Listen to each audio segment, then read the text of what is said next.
Welcome back to the Playdate by Freshly Picked. I'm your host, Kaitlin Hansen, and so happy to have you here for another episode of Midweek Mantras.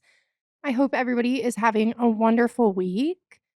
I feel like the last couple weeks have actually just kind of been a blur with like holidays and everything going on that I'm like, what day is it? I always am like, yeah, I just keep waking up and I'm like, wow, that felt like I just experienced like 2 Tuesdays.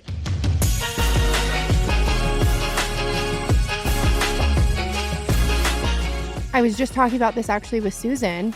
January's fun. You're like setting New Year's resolutions and goals, and then it just seems like February kind of drags on. So, although I love February, it's been fun to celebrate Valentine's Day, Love Day. That's all been fun. But there's something, the world feels sleepy in February, feels tired, and it feels like everybody is sick, including my own children. So we'll start there just with like a little update. So last week was Valentine's. Me and my husband decided to do a midweek Valentine's date. We went to our favorite restaurant, had babysitters. It was great. It was so fun. But after the date, we came home. Our kids were luckily already in bed asleep, but we came home and we were both so sick with like a stomach bug. We assumed that it was food poisoning because it just like came on quick and then went away and then we were all good. And then like neither of the girls got it. So we were like, "Oh, okay, yeah, it's just like food poisoning."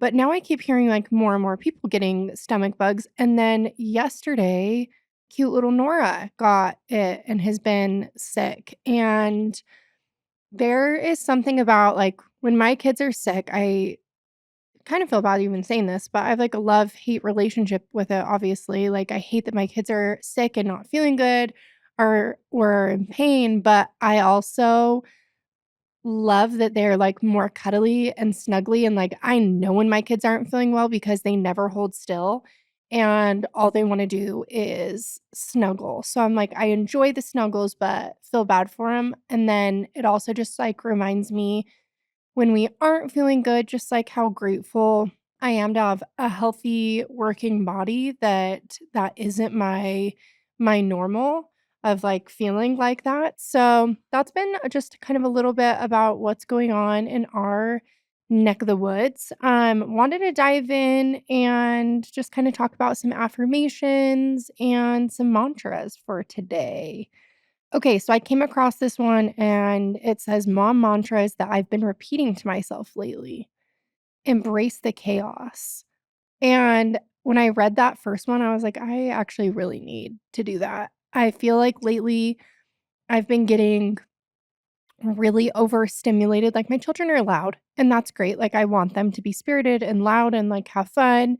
But I feel like lately when they get out the karaoke machine, tell Alexa to turn it up 58 notches, have tap shoes, I'm like, oh my gosh.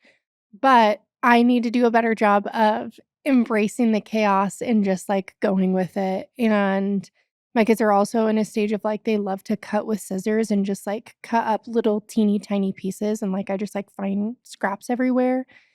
And I just need to like remember that like this is only a stage and it doesn't last for very long. So that's one thing that I am going to try and focus on for this week and actually just like motherhood in general, embracing the chaos.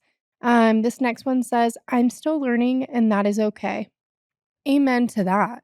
Every day is going to be a new day with new challenges and new things that happen. And we don't know how to be parents. We've never done this before. I mean, if you have older children and whatnot, yeah, you have, but like it's still your first time being a parent.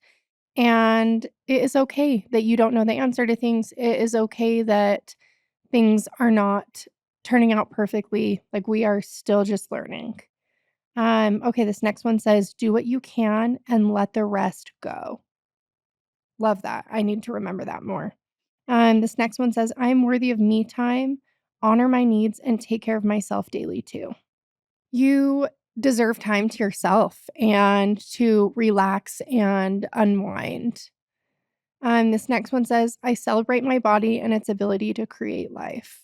I love that one. I think I've shared this in the past, but that hasn't always been easy for me. I think when I was pregnant, it was super difficult just to like look in the mirror and like see all these changes. And like I felt like I like didn't recognize myself and adjusting to those changes postpartum.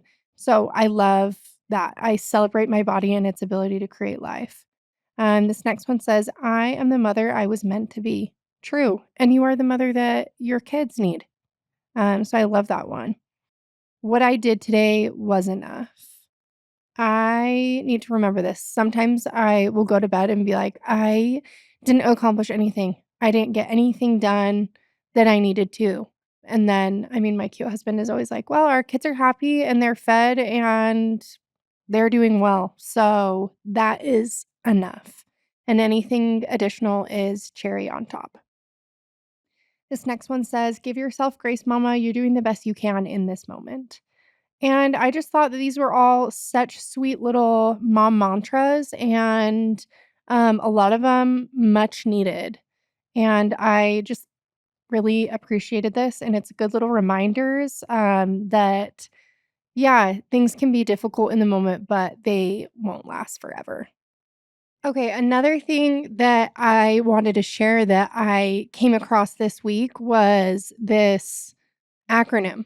I was, like, trying to think of the word. I was gonna call it an abbreviation, but that's not it. But it's an acronym, and it says HALT, HALT.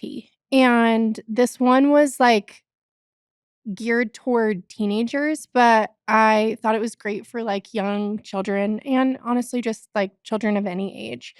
I'll just tell you what it says. It says, "The next time your teen," so just replace with kid, "gets snarky or acts out, make sure you halt and ask yourself these questions before you react." And that's one thing that I'm trying to do a better job of is, okay, like, is it hurting anybody?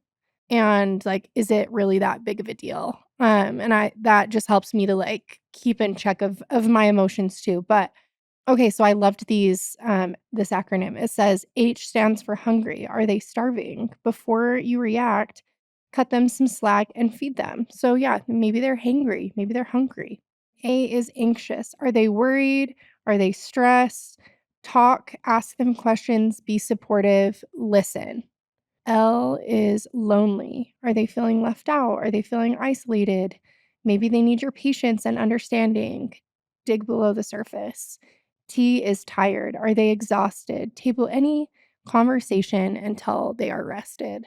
I just loved that. And I think that that is goes with actually anybody, but especially children and spouses. And I just thought that was great and something that I want to focus and work on it or work on for this week. So, I hope everybody has a beautiful week and we will see you next time. Bye.